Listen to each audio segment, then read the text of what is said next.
All right. Well, hello, everybody.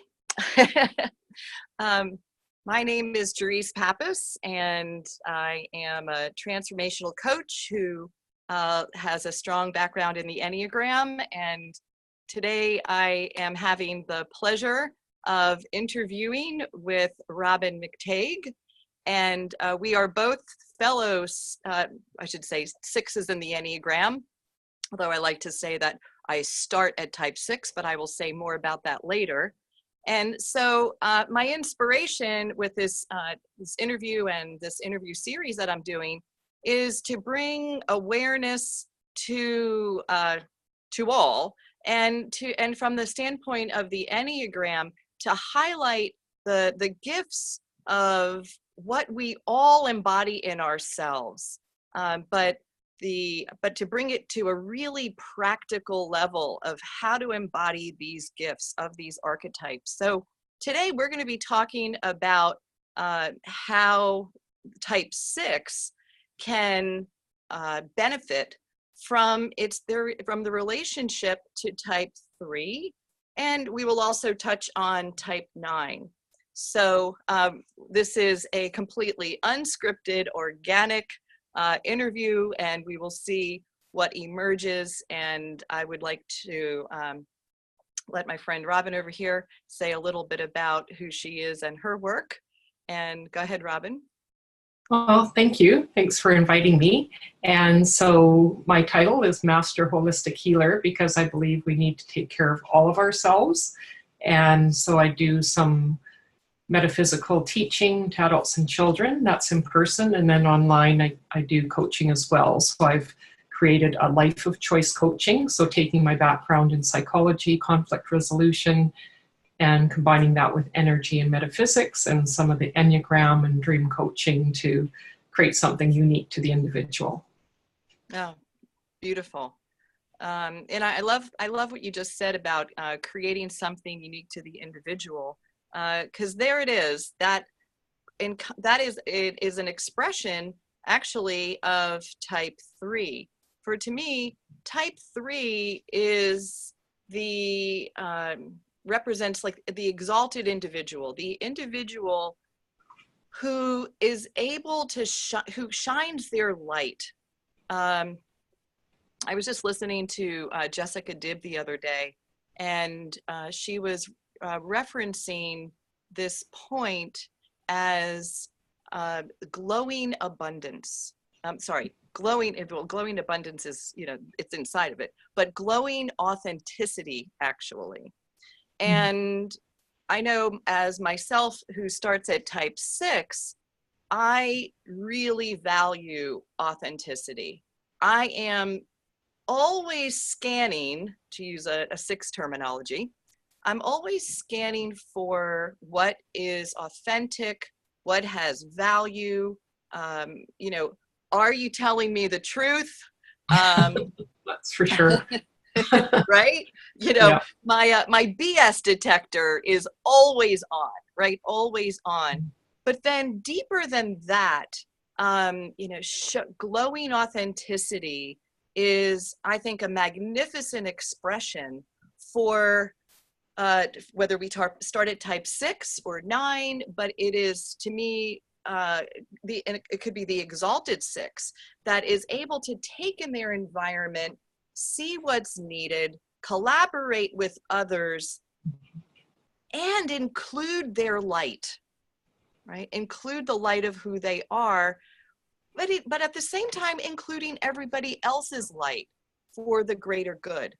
So I just wanted to just ride right off of what you just said, and what would you like to share on that point? Yeah, I definitely agree with that. Like, that's what makes my heart sing, is to be able to have that collaboration and really feel like everyone's included. Like I used to do when I worked corporately, I did a lot of union work, and the 3 was very handy, even though with that 6 part, there was a lot of fear, but people would call me formidable because I would stand up for other people, and it was like there was no way that you were going to mess with me. But at the same time, it was the common good. It's like everyone needs to be taken care of. You know, I absolutely love that you said that, because sometimes type 6 can get a bad rap. And some people can be, oh, I want to be anything but a type 6.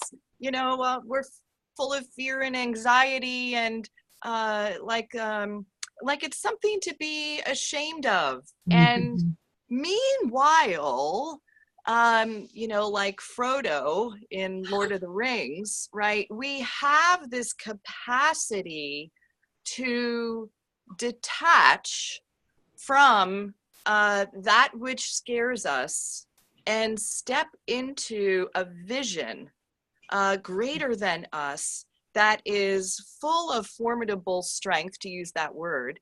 And but there's no effort. We give ourselves over to the cause of the greater good, right? Yeah, And totally. it is the quintessential hero archetype in a certain way.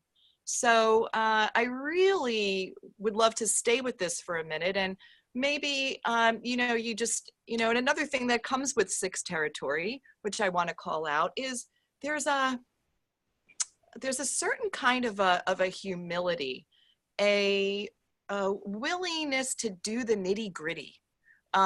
There's really not a whole lot of big ego in it.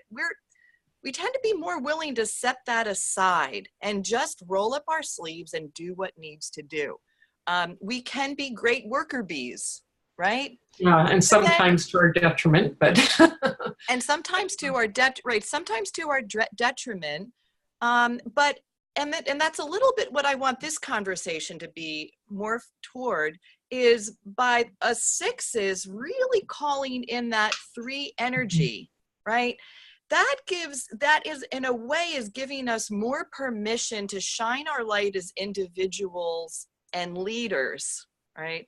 And to take that out into the world, right? That's what I'm doing right now with my business, right? It's way easier for me to keep it small and wait for people to find me, but I'm like, the world. Somebody said to me last week in my cohort of coaching peers, I want you to do more Facebook Lives. I need more of you in my life. What a gift to hear this, right? And I thought, wow, I've been playing it too small. And my sense is if she doesn't start at 3, she has a lot of 3 in her. And so I almost took it as a sign from the universe to answer the call and step out beyond my comfort zone. I really feel like right now, the world, our society needs us to step into and cultivate our healthy 6, right? Not just as 6s, but for everyone to get a sense of what is a healthy 6. And if you are feeling fear, angst, and anxiety, which many people are in our society for a multitude of reasons that we don't need to go into, but maybe we can talk about, Robyn, how we shift. Have you developed in yourself the ability to shift when you do have fear and anxiety into that greater, more courageous, formidable stance, as you say? Mm-hmm. And I think that's part of it for the 6. I think that's part of going to the 9, right? The humanitarian in us, because it is for that greater good. So when I feel the fear coming up, and that's part of it for me, it's like, how authentic is this? I don't want to be like everyone else. And, that's where I have the struggle. It's like, oh, you need to do it this way and that way. Like my example I gave recently was my backdrop. It's not in my colors. It's not in blues. So what? It's beautiful earth tones, the browns and the greens of the world. And it's like, I don't want to feel constrained. Right. So when I can tap into that and kind of own that strength that I get from that, of my uniqueness, then I can step forward. And similar to you, I've been doing more speaking engagements and getting into that and doing the Facebook Lives. Though again, it's like, okay, how do I do it in a way that's comfortable for me, that people can relate to, and doesn't feel like I'm being boxed in, because that, to me, that's a lot of the 6 stuff. It's like, okay, I've had these fears, I've had these constraints, I've worked in these different ways, and now it's time for me to be who I am. And I think that's part of also as we age, like with the psychology, you know, the Maslow's hierarchy of needs, when we get our other needs met, then we move up. But I think it's a natural progression of just who we are. And I think that we can embody that. And yeah, the biggest piece for me is just tapping into that greater good for the world. Because what I talk about is creating a world of kindness, one person at a time. So that's kind of my mission statement in life. It's absolutely beautiful. And do you have specific practices of any sort that you use to support yourself in moving from, I'd love to, moving from, when it happens, when the fear is present, how do you shift it? Yeah, a lot for me is physicality. I need to get back into my body because I can go to my spirit so easily. I've been training in that area for so long and I teach it, so it's really easy for me to be in the spirit, but we can't do anything in our spirit. We need to be in our body. So the breathing, movement is really important to me. Today I didn't get out for my walk yet, and it's like I can feel that. It's like I need to have movement. And some of my best thinking is done when I'm going out for my morning walk, and it's a morning contemplation. And it's connecting inside. So connecting heart, body, mind, and just reminding myself that I'm okay. And if I need to take some time out and do something else, I can. But it's really, I really feel it in my body now that I'm more and more connected to it. Yeah. So I really find that the movement's really important. Yeah, I second that. As a matter of fact, I love to bike ride, and it's not like I do speed racing or, like that style, but it's more getting out there, climbing hills, breathing in the air. And I will often be listening, to something inspirational, whether it's an Enneagram recording or Matt Kahn or Abraham Hicks, usually it's something inspirational. And while I'm moving, I have those inspired words going through my body, and I can feel the tension or the anxiety leave. It really is like it's like a massage release. Yeah, it's very visceral. I find it a visceral thing for me. And I agree with sound is so important. I do have an Enneagram prayer that I do daily, which I love for my type. And I think music is really important. And I'm coming up with possibly a program around that. But I find that we connect to our body when we sing or do some kind of vocal thing. So yes, the more that we can, just express that. And that's one area which I find interesting, because I can go out and sing in public, walking around, whatever, and I don't care what anyone thinks. That's one thing that has never really bothered me, no matter what sickness comes up around it. Isn't that great? Mm-hmm.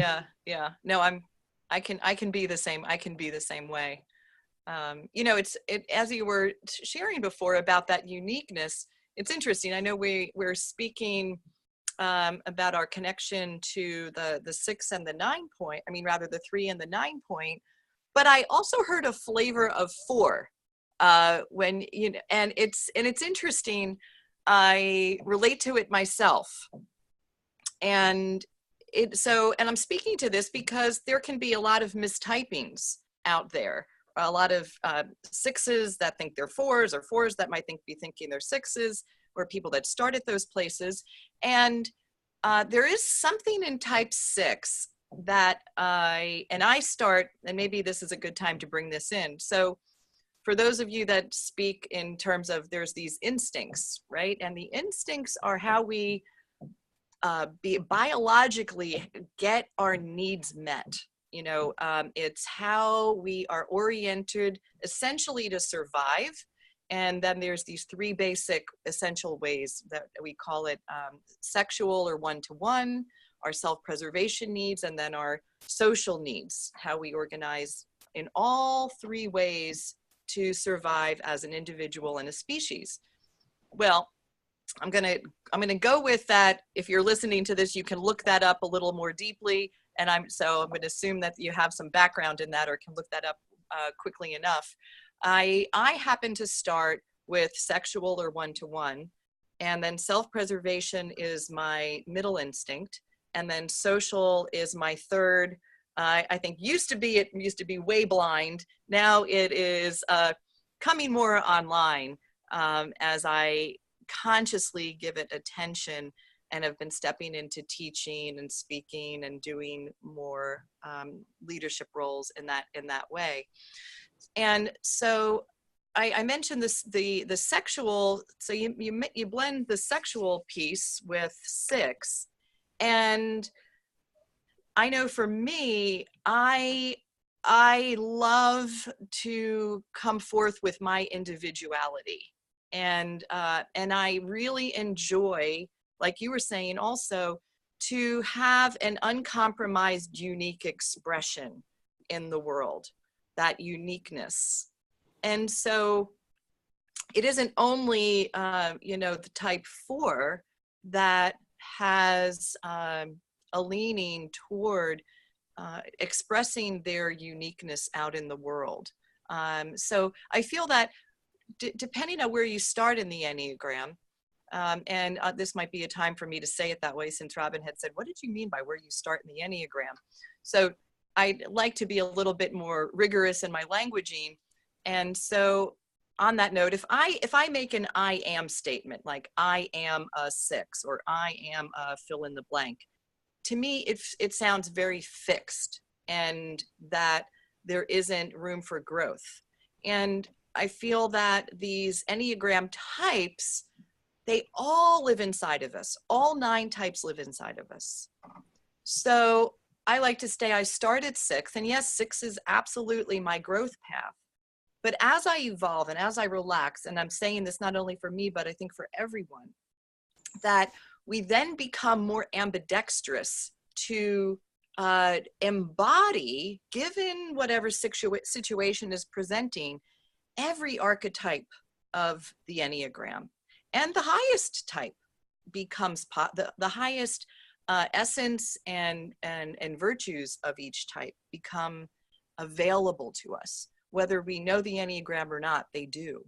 So I wanted to really call that in as well, because the 6 in us represents I feel like the manifested expression for all of humanity to ground and live in these bodies and live in this world in a practical way that is calling forth the best of all that we are. So you want to tag team that download? Sure. So for myself, with the instincts or the subtypes, it's self-pres, one-to-one, and then social. And definitely the social was something I had to learn. Plus, growing up where I was alone a lot as a kid and moved a lot, so I didn't really have that experience. And so it was a real learning. Like even now with networking, it's still, sometimes I feel like I'm really still learning and navigating and seeing people have these different social connections. And for me, because the one-to-one is stronger, it's like I really like to have the one-to-one and go deep, like a meeting I had yesterday with someone. We spent 3 hours talking. But doing the small talk and doing the social thing is like, it's a challenge. And having a process helps. But that self-pres, it's kind of interesting because the example that's given a lot is what do you fixate on, or what do you notice when you come into a party? Well, for us, it's like, where's the food and the drink and stuff like that. And I think that's part of 6 anyway, where we want to know our surroundings and just feel comfortable and safe. And so it's just kind of a natural instinct anyway. And I think with the self-pres, it's it has been a real learning to be able to just be comfortable and walk in and be okay with that. Whereas when I was younger, I was so shy, and it was like, oh, are people looking at me? So it was a real challenge to be able to do things like this and be out there speaking. So it helps us to learn where our growth is, like you say. So it's like, yeah, it's not so bad. It's like, how am I going to be my unique self? How am I going to express myself if I don't do this? And the more balance there, and we were talking earlier about both being Libras, where balance is a huge thing for us. And, you know, we're really great with helping others. And it's like learning that for ourselves is always a bit of a dance, which balance is anyway. So the more that I can express in those different areas and see how they're balancing, and it brings me more comfort to know that I can express and I can use these different areas to see where I may be going off track if I am. With the self-pres, one of the things I find is, because I can read people really easily, it's a bit of that two-ness where we look like we're being so accommodating because we're very, you know, pleasing and want to get along, that kind of thing, and having problems with the conflict, that kind of things, where, you know, that was a real issue for me growing up. So I actually took the conflict resolution certification and learned to do that. On the other hand, there's the place of understanding where people are at, and I think that's one of the gifts from that, is helping to see with the bigger picture where people are, and also being able to draw them in and kind of help people relax too, and make more of a cohesive group or interaction. So I think there's that piece of it too. It's more of the gifting part of it. So it's always kind of seeing where you're at and how you're negotiating things, and feeling more and more able to just be with whatever is coming up. And that's what I'm finding, is the more I'm just able to be present to whatever it is, the more I can be with it in the moment. And really that's, to me, a big part of learning about the 6 and the subtypes. Yeah. Yeah, that's really good. And, you know, something you were speaking to, or what I heard in the unsaid, is, you know, part of the social instinct expression is reading a room, reading a group, knowing what's needed. And that goes hand in hand with type 6 and our ability to bring that.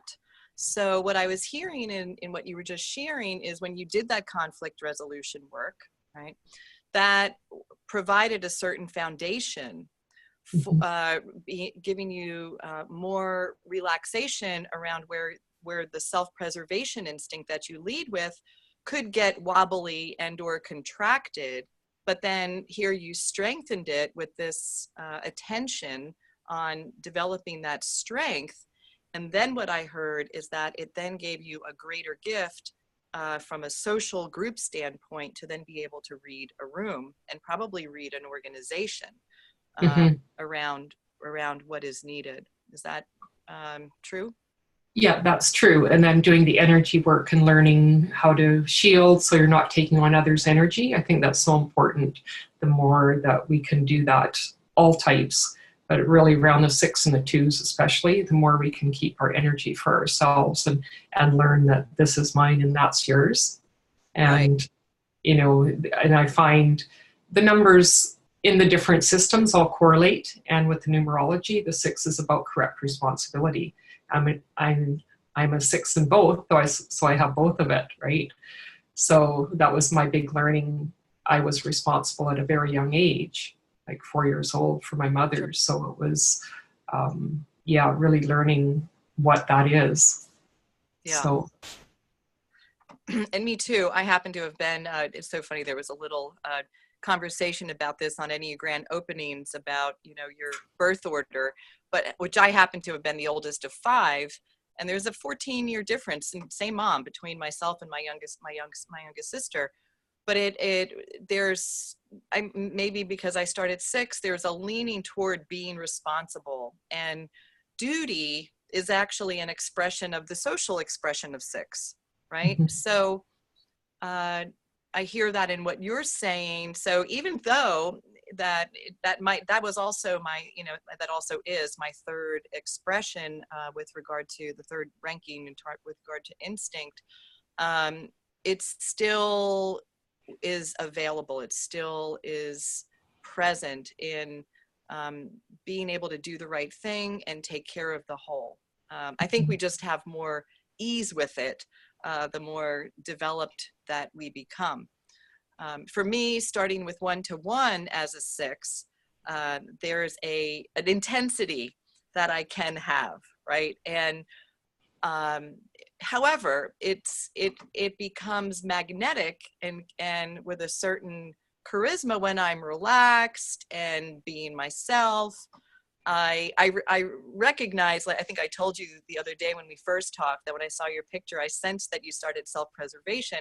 So from all the work I've done, and I'm saying this for people who are listening who are exploring the instincts. One of the great things about learning about them is then you can heal them, you can grow inside of them. I think our inner children live inside of our instincts. Mhm. And so I learned, going back 8 years, how to dial back my intensity so that there could be more room for others to come in and play and work and allow for more collaboration. And so it was an undoing of a need to be so strong in how I presented, which back in the day, there, when I was in high school, let's say, before I knew anything about the Enneagram, is when that more counterphobic expression of my instincts came out to take care of myself. I was emitting an energy of "don't mess with me," a little bit more of the strength and beauty intimidator. But even just exuding "I've got it," leave me alone, right? And over time, that, undeveloped was in the way of really the heart of who I am as a 6, which loves to play with all kinds of people, loves to include, and my greatest joy is to champion bringing out the highest in another. Hence why I've developed to go into the work I'm in now. But without having done the work on my starting instinct, that would get in the way. That would get in the way of, everything, but particularly working with a group and putting myself out there, because I would be too afraid to risk fill in the blank, right? So I love how you said before, and that is true about point 9, the highest vision of what's going to serve the whole. And I often think of the 9 as the feeling of home within ourselves, Mm. our wholeness within ourselves. So I remember in one of my classes with B. Chestnut and Uranio Pais, how they speak about these lines as the line of the path of revolution and the path of evolution. And point 9 being the path of evolution for those of us that started 6, and point 3 being the path of revolution. And that really is how it unfolded in my life, and I'm curious how it did in yours. At first, I spent more time even hanging out with healthy type 9s and going to that point of remember, and it's where I found the comfort to remember on many levels that I am safe in this world, that I am whole and complete, and that I am in that that existence itself is benevolent, that the universe does have my back in a co-creative way. And it's something that I say co-creative because there are a lot of atrocities that happen in this world. And yet, as a 6, how, I'm the one, it's on me to bring and reignite faith and trust, and with courage to have that be an ongoing recreation of that feeling of home within myself. And then the path of revolution, point 3, is to take this formidable strength and presence, this grounded ability that we have, and bring our gifts out into the world, to shine our light, and call the light in others also forth for whatever it is that we're up to. So yeah, I absolutely agree. It's like, finding that trust that we need and the courage in the 6 and evolve to that. We need both of that. And the wings too, though you haven't really touched on it. But yeah, I really see as I have evolved. And when I first learned the Enneagram, without really understanding it, I figured it was a progression, that I was going through 1 through 9, and I would see those earlier points in my life where I did that, like the 2 being the doormat in a marriage that I left, and all these different things.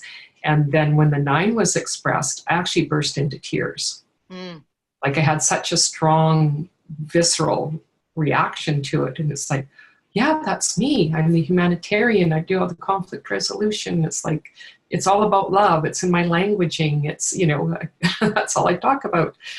And then it was when I delved into it, and it's like, yeah, what's that initial reaction that I have, and realized, no, that's the 6, and that's going to the 9. And then seeing in my past where with the 3, it was around having to look at it in a certain way, and then, letting go of that after dealing with a serious illness. And it's like really redirecting my life. And that's what it took for me. And that's why my thing is to help others not get there, right? So it's that bigger cause. But even I was at an event last week, and it was, what is your vision for the next year, the world? And it's like peace on earth, that kind of thing. Like, it's no small thing. I'm not talking about bringing out a course or something. It's like, let's change the world. And so it's really fun. Like, I really like that play that you're talking about, because yeah, I can really feel that connection when I have my connection to source, and know that, like you talk about the co-creation, because it is. I bring that universal love principles within me, and then I can express it to the world.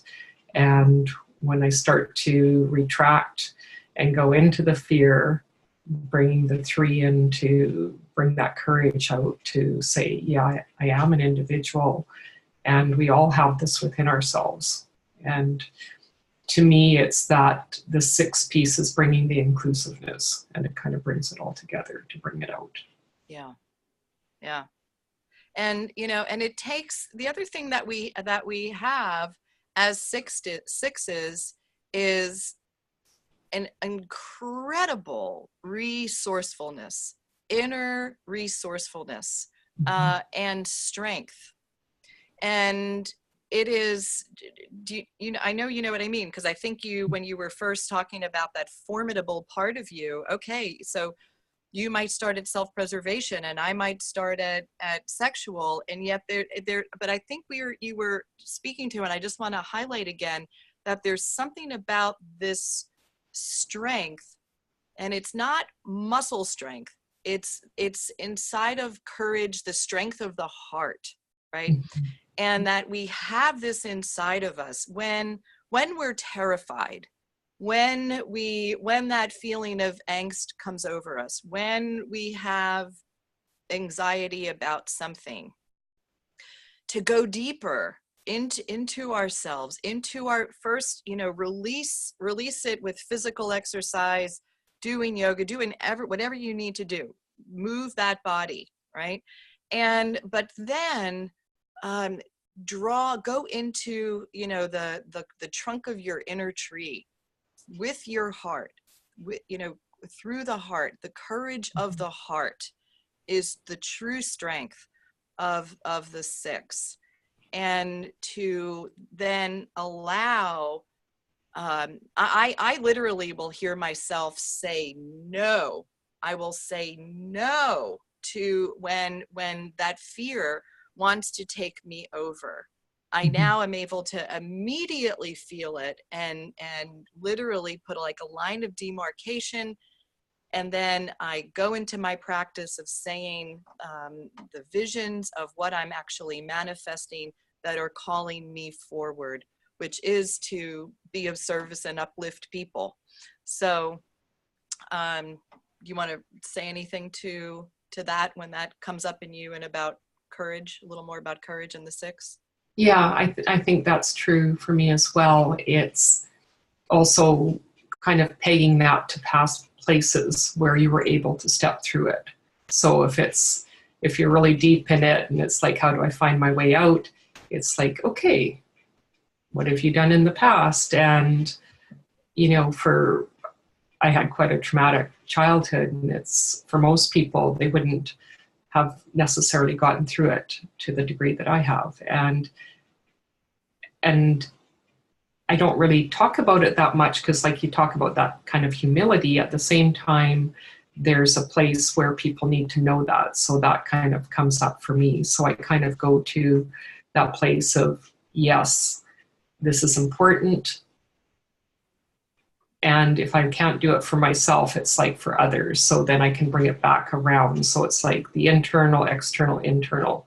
So there's that place where I can pop out, so I need to come back in. But it always starts from inside, but there's sometimes the going out if it's so deep that I'm feeling hopeless, because with the six, we can go into that hopelessness.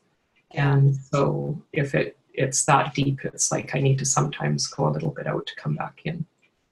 Yeah. Yeah. When I was in high school, so I'll be transparent with probably which one of the things that was one of my greatest traumas in life. And I was in high school for a month, and this was before cell phones. So I got, I'm 1 month into high school, and I get prank calls. I got them 2 Saturdays in a row from a group of girls. I went to an all girls Catholic prep school, and it was the 80s, and it was, again, Catholic prep school. So what they said, which wasn't true, this was social bullying. And they said, Jerice, we know you're a lesbian. We're going to tell the whole school and stop hanging out with my very first friend. And then the next Saturday, I received this phone call again. And at the time, while my parents and the elders did their best, I think the weapon that these girls took out, which was the lesbian thing, scared my parents and the Catholic elders. That was really a no-no back then. Well, I don't even think that is true of me as as a sexual being anyway. But what happened now, when I look back with wisdom, was the essence of my light got put out. My connection to be able to draw on that I am safe in this world, my faith that it's safe to move through the world, my connection to three, that light went out. It's like, oh, I better stop shining my light, because if I shine my light and show my care or friendship, bad things are going to happen, right? So then I lived through this experience, but I came really close, really, really close to offing myself by the end of high school. At that time, I'll just call them the elders. I feel like I should have been taken out of that school. Like I would have parented myself differently if I could go back, to this time. But somehow my being hung in there, and and I think this is a tenacity that I have for life. And I was able to then be of service to one of my first college friends, and I was able to sense that depression in this other individual and then use what I just lived through to be of service to this person. And then I have continued to find other examples of being able to be of service in this way. So it really, one of the things it left me with is the power of the word, right? The power of how we see each other and what do we call forth in each other. So I think this is why I'm such a huge proponent and why I'm stepping into more powerfully all the time of being a professional coach. And this is that point 3, seeing the light in the other and calling it out, right? And that's what I missed. I didn't have that when I was in high school. And somehow I intuitively knew, even though it was dark times, that that's what I needed, was to have the light of who I am mirrored out of me. And through all the work that I've done my whole life, I have reconnected to essence. And that's why I love that the leaders and teachers and facilitators of the Enneagram are now giving this attention to essence and courage. For, while we may not have named it, I'll name it now. Courage is the virtue for the 6 that returns us to faith, to that almost like that holy trust that keeps us keeping on with, despite how difficult it gets, despite what tragedies happen, despite what happens. Point 6 has this unbelievable capacity to pull our bootstraps and almost do like Persephone work, where we just pull ourselves out of the dark somehow. But we do it much quicker when we also are working in cooperation with others that can reflect our light and call the best out of us. Mm-hmm. Yeah, totally agree. Yeah, and that strength, it's amazing. And yeah, don't see the 6s crumble. Yeah. But it's, yeah, and you know, when you talk about that, it really warms my heart, because isn't that what we all want? We all want to be seen. It doesn't matter where we are, but I think it's so important to have that reflected back. And I think it's part of the building of the trust for us as a 6, so that we can have that reflection for us, even though we need to have the inner fortitude and the answers come from within. There's a place of being seen, and that could be because of that holy need that we didn't feel seen by source, that we felt that connection was damaged when we came in and had those trust issues. Yeah. I don't know about you, but I am feeling such a tenderness, and I'm feeling right now the sacredness of what comes at the heart of 6. You know, this is really our gift. This is our gift, this ability to know it in our bones, that it's true, that we can and do call this out of each other.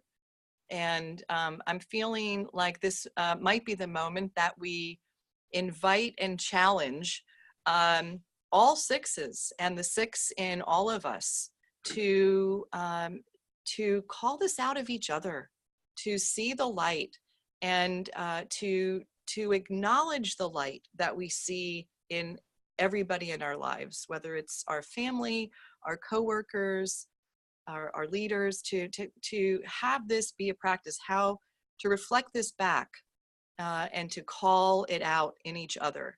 I feel like this is so important right now.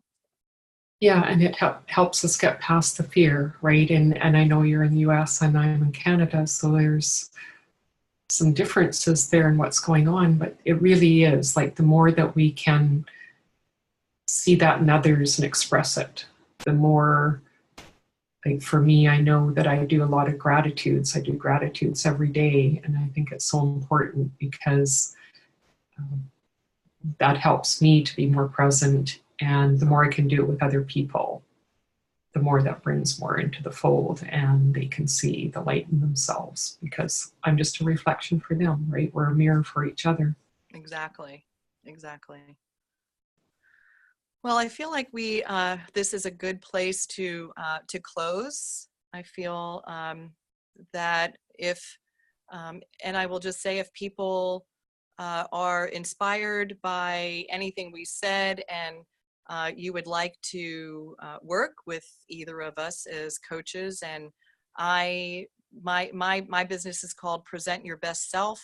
And you can reach me at either Jerice@JericePappas.com or celebrateyourselfnow@gmail.com. Feel a little bit of three energy in that, right? And Great. so, and I want to just thank you for, all the listeners and watchers. Thank you for taking the time. May you be inspired. May you shine your own light brightly, and call that out in others. And Robyn, why don't you tell people how to be in touch with you as well? So my website is alifeofchoice.ca, since I'm in Canada. And you can reach me at masterholistichealer@gmail.com. Great. And thank you so much for today. Thank you. This has been super rich. Really appreciate your time. Thank you. Okay, bye for now. Bye.